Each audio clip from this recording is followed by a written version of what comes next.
So recently I watched one of the worst anime ever made, and typically I could derive a bit of enjoyment from a story like this simply based off the irony that I'm actually sitting down and watching it. But this is a special case. Heart X Hybrid Magia's Academy Ataraxia. Fucking God. This is one of the worst shows I've ever seen. It's basically about this world where humanity is on the verge of extinction because of these guys. And we fight back with these little suits. Come on, you know the deal. Now, here's the meat and potatoes of the story. The main character is actually pretty weak, so he can't do much fighting. However, what he can do is fondle his classmates, which helps them replenish their energy and can even make them stronger. Did I mention that he's also the only person on the entire planet who can do it?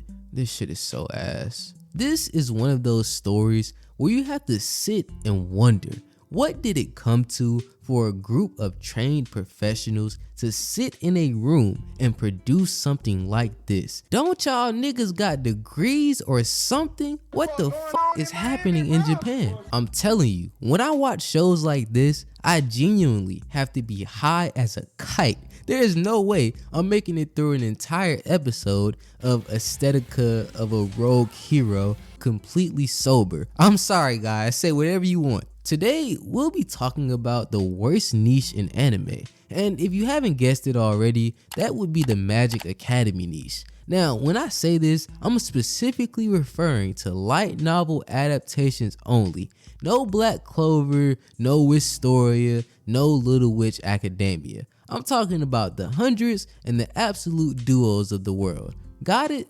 Okay, so first I gotta cover the world building, the general plot, and the elements that are typically in these stories. As the name would suggest, there's always gonna be magic and there's always gonna be an academy. The usual plot is something like dark-haired protagonist goes to academy where girls are all over his meat. That's it. Everything else is secondary, and there's two routes these stories can take. First, we have the apocalypse scenario where humanity is on the brink of extinction, or we have the tournament ranking system scenario where the students fight each other. Either way, it's just two different ways of creating some sort of conflict in the story. And even though they can be pretty generic and lame, like random aliens or the devil beetles, I can still appreciate that something happens. It may be trash, it could be the stupidest shit I've seen all day, but it's better than nothing. Infinite Stratos is 2 seasons of absolutely nothing. I watched this show with a gun to my head,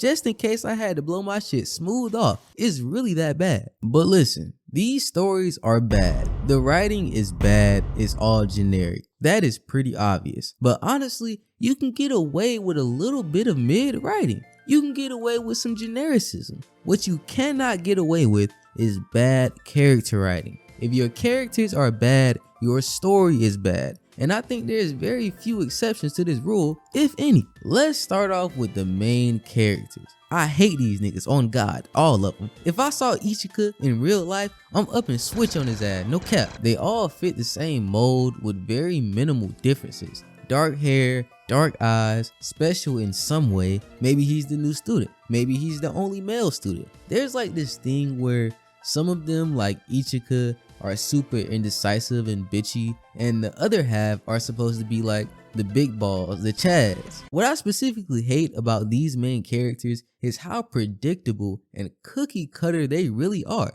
There's no real development. You could take Hayato from 100 and let's say Ayato from Asterisk War, swap their places in their respective series, and not much would change. In regards to the side characters, it gets even worse. It's mostly just a bunch of women that are meant to surround the MC, and that's not inherently bad, but because they're usually just a bunch of character tropes with no real writing, it gets pretty annoying. Maybe we have a blonde foreign girl with huge, unreal ass titties. Maybe she has pink hair or red hair instead. Maybe we have a flat-chested tsundere, or the occasional black, silver-haired girl to fit whatever dure type the author wants. The whole point of these stories is to surround the MC with as many women as humanly possible. At this point, I've broken down why the characters and plot are insufferable, so let me give you a real example of just how generic and lackluster these shows really are. This is Infinite Stratos, and this is 100. Here's a synopsis. Infinite Stratos is about our dark-haired protagonist enrolling into an academy as the special new student. For some reason, he has a roommate who's obviously a girl but is pretending to be a boy.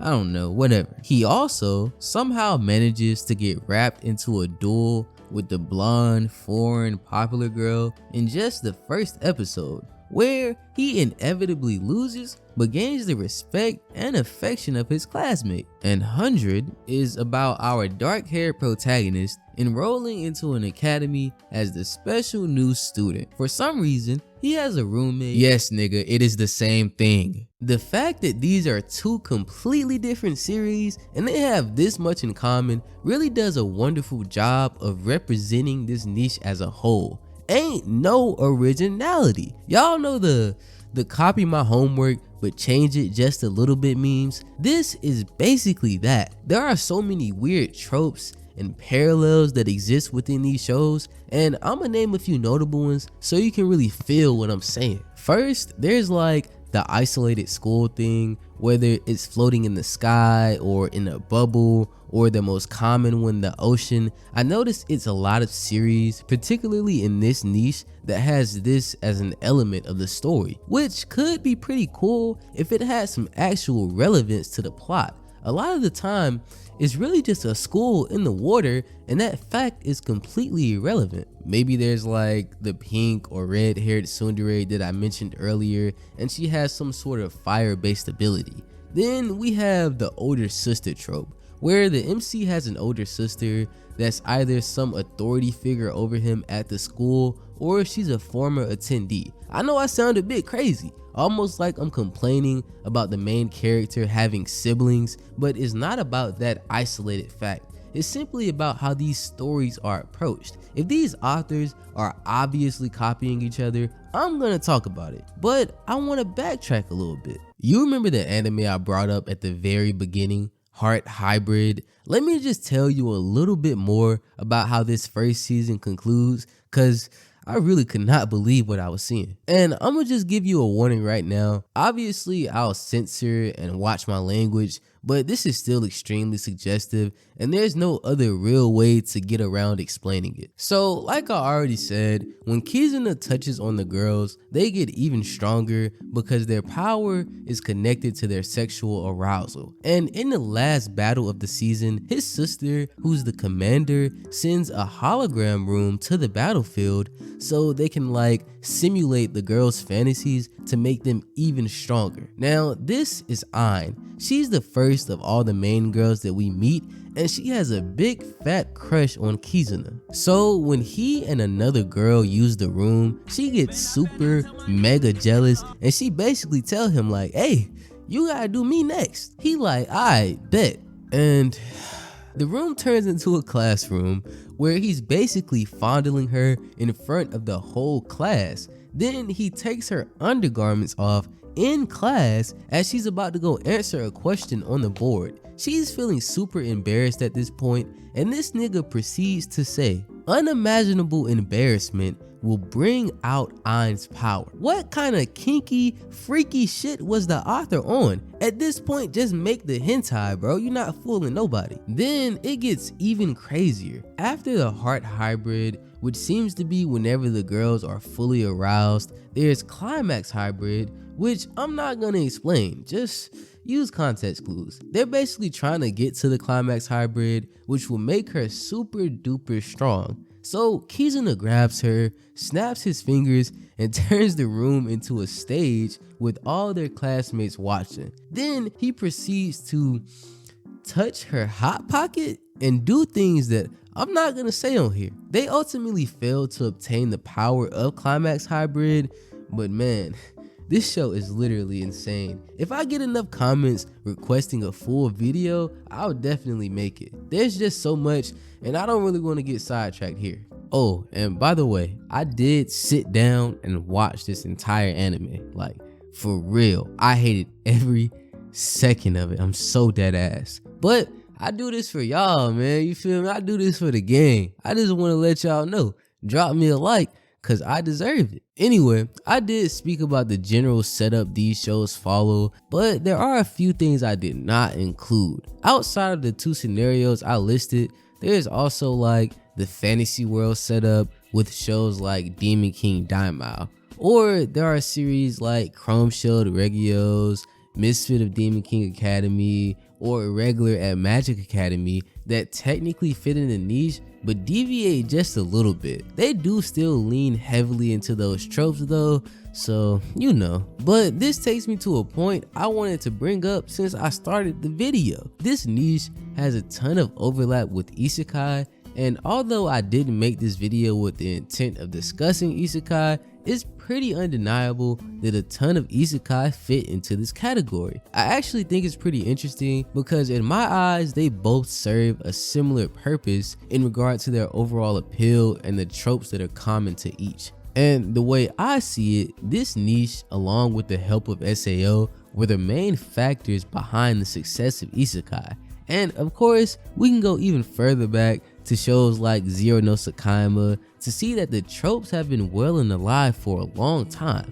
I did ask, how could a bunch of professionals make this garbage? And honestly, it's a dumb, stupid question that I never should have asked because it's clearly intentional. If my only goal was to get my ratings up and I know a bunch of 14-year-old boys want to see the biggest titties they can find, you damn right I'm making some slop too. This niche serves a purpose and is not for everyone. At a certain point, I was a 12-year-old boy and I really enjoyed these series. I was so excited when the main character revealed his hidden power and saved all the girls. But now that I'm older, I know it's garbage. That doesn't mean I only have hate for it though. Even though I definitely dislike a majority of anime in this niche, there's like Failed Knight, which I think is pretty decent, and my personal guilty pleasure, Seiken Tsukai no World Break, which is so terrible, but I swear I've watched it like 10 times at this point.